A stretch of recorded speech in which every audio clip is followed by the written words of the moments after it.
મેહુલભાઈ, તમારે તો ગોંડલ સાથે ત્યાં રહેતા પણ નથી, તમારે સીધી રીતે કોઈ લેવા દેવા પણ નથી, પરંતુ એમ છતાં પણ તમે સતત ગોંડલની વાત કરી રહ્યા છો, પાટીદાર સમાજની વાત કરી રહ્યા છો.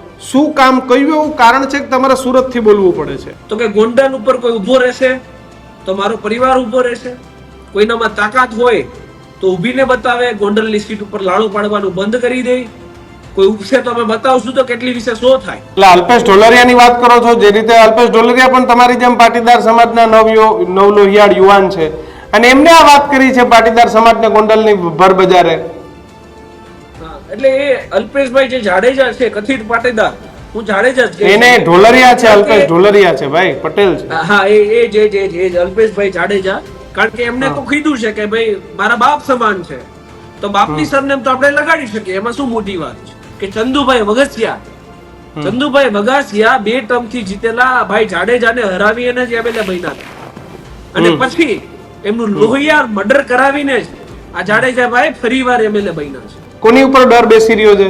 તો તમારી પાર્ટીની અંદર એક આજીવન કેદનો અપરાધી શું કરી રહ્યો છે?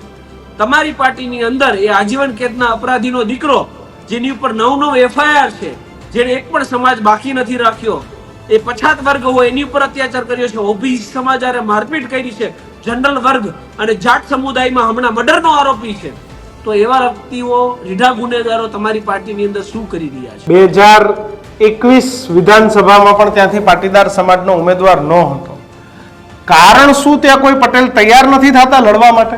કે હર હર મહાદેવ કરીને જે દિવસે ત્યાં ગોંડલ ઉપર કોઈ આવી ગયો ને, ત્યારે આમની લંકા સંકેલવાનો અમને સમય રહેવાનો નથી. મેહુલ બોગરાને ગોંડલની જનતા બોલાવે કે મેહુલભાઈ વેલકમ, મને કોઈ સિક્યુરિટીની જરૂર નથી, હું AK-47 વાળાને હારે નહીં રાખું, બરાબર? એવું લાગશે એટલે ત્યાં કોઈને કેવું નહીં પડે, ત્યાં ફોર્મ ભરાઈ જશે.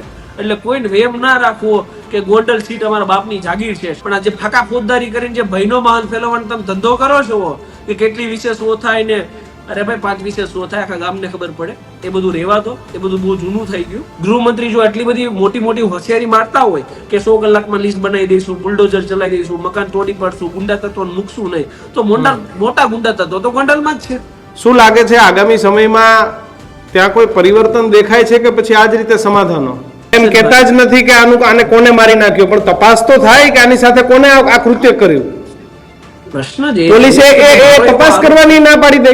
એક ડમી ટ્રક લઈ આવે છે, એક ડમી ડ્રાઈવર લઈ આવે છે, એ ગુનો કબૂલી લે છે, અકસ્માત નોંધ ફાઇલ થઈ જાય, અને હજુ એનાથી મોટી મૂર્ખતા, એક તો અકસ્માત નોંધ ફાઇલ કરી દીધી અને પછી NC દાખલ કરે છે, નહીં એને મારવામાં